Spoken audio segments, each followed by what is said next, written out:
Something that I found interesting is there was a period, as you've just mentioned last year, when Harry came over here and we were hearing a lot about sort of what was going on with their relationship. He was by his father's side and he said that he wasn't able to catch up with him in May. But there's been, after the BBC interview, a period of relative quiet in terms of where their relationship was at. Why do you think now, very much now, we're hearing so much about it? I think it's... Where's it coming from is, I guess, what I'm asking. So that BBC interview was a huge moment and, Harry clearly experienced, restraint collapse, basically. He'd clearly gone in. I'm sure that they had that interview booked in the diary before they knew the outcome of the case. And Harry probably imagined that he was going to go in there and give this plea for reconciliation with his family. Then he saw he'd lost the case and just was furious about it, and so he started, giving these swipes at Charles in the middle of this interview that was supposed to be calling for reconciliation.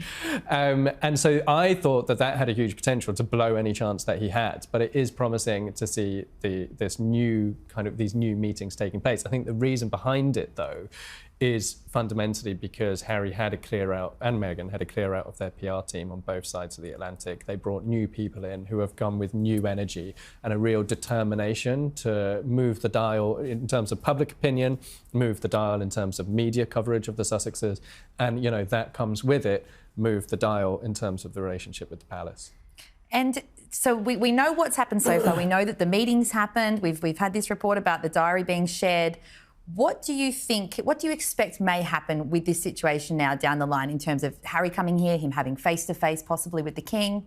I think he's trying to get reconciliation before the King goes. I mean, he did obviously say in that BBC interview, I don't know how much longer my father has left, and obviously dropped a bunch more bombshells in that interview. It wasn't that long ago, so it's kind of crazy now that they're trying to share diary slots and trying to figure out how he can kind of get back in with the royal fold, because Queen Elizabeth II did say, you can't have it both ways. You can't be 1 foot in, 1 foot out royals. I don't want that. And I think that this is really betraying what she wanted for them. They need to choose. I just don't agree with this hybrid situation. They're like typical millennial royals who want to do gig economy jobs in the royal family or something. I don't exactly know what their whole plan is. It's a very confused strategy. And I do agree that they've got a better team who's clearly trying to fashion something out of this. But I just think it's a very confused, dilapidated thing, and I don't see it going anywhere. A shocking twist has emerged in the ongoing royal saga. Prince Harry and Meghan Markle are said to be making quiet moves to reconcile with the royal family, but experts insist this is no genuine olive branch. Behind the scenes, there's a strategic and confused plan unfolding, and it's destined to fail. For months, the Sussexes have been isolated, both geographically and emotionally, from the institution they once criticised. With public sympathy fading and media scrutiny intensifying, whispers of so-called peace talks have started circulating. But what's motivating this sudden change of heart? According to royal insiders, Harry and Meghan have floated the idea of informal talks with King Charles and Prince William. Not out of affection, but necessity. Their reputation has taken blow after blow, from Netflix deals losing steam to public skepticism skyrocketing. These talks, it seems, are less about forgiveness and more about strategic positioning. Here's where it gets interesting. Experts claim the real motive is financial and reputational survival. Realigning with the royal family could restore some credibility, attract new business opportunities, and reignite global media fascination. In other words, they need the royal brand more than ever before. But there's a massive flaw. On one hand, Harry and Meghan continue to position themselves as outsiders who speak their truth.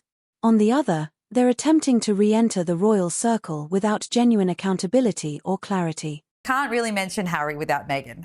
So there's an interesting claim about her time in the royal family, which has resurfaced from Valentine Lowe's royal biography, Courtiers. Now, we've had him on the show here. He's a wonderful source. And he alleged in it that Meghan had left a, quote, trail of evidence behind so that when the time came for Harry and Meghan to leave, she'd be able to say, look how they failed to support me.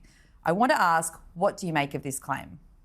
I'm sure she did. I think in some ways it's a rational thing to do. And, you know, I think a lot of people would have done exactly that. I think the problem is not necessarily with Meghan doing that. The problem is actually with the way that Harry and Meghan kind of piled in quite relentlessly on the royals. And particularly, like, I do think that even the Oprah interview, they did botch it. Like, certain aspects of it were botched. And, you know, could have been done differently and better in a way that would be less toxic and destructive.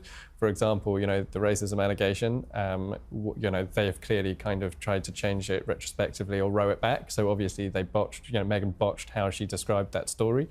So I'm not, you know, like, it's so insanely intense being a royal, like, for all of them, including William, including Kate.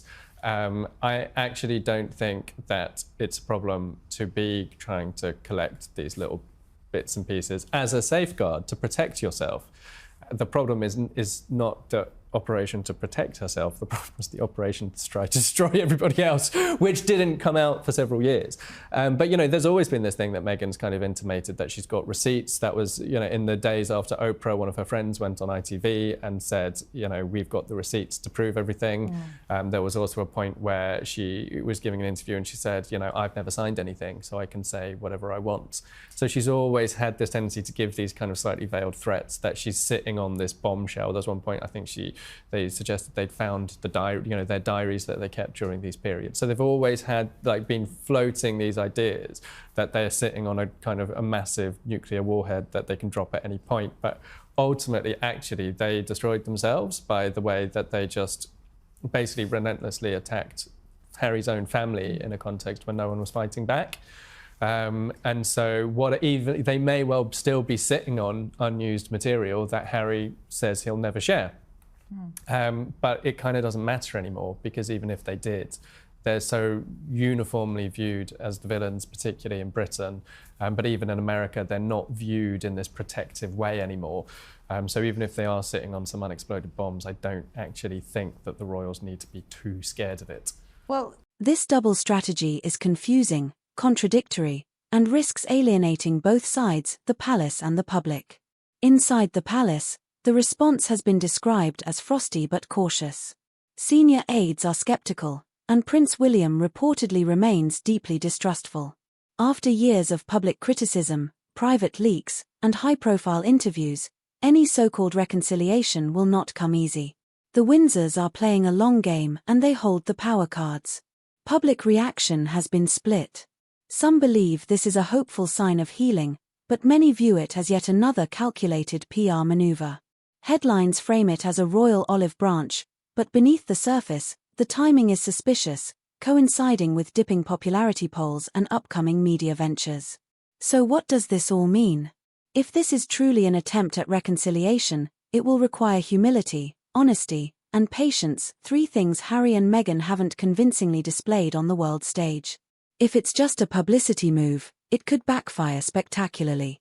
Either way, one thing is clear: this peace plan is messy, confused, and unlikely to work as they hope.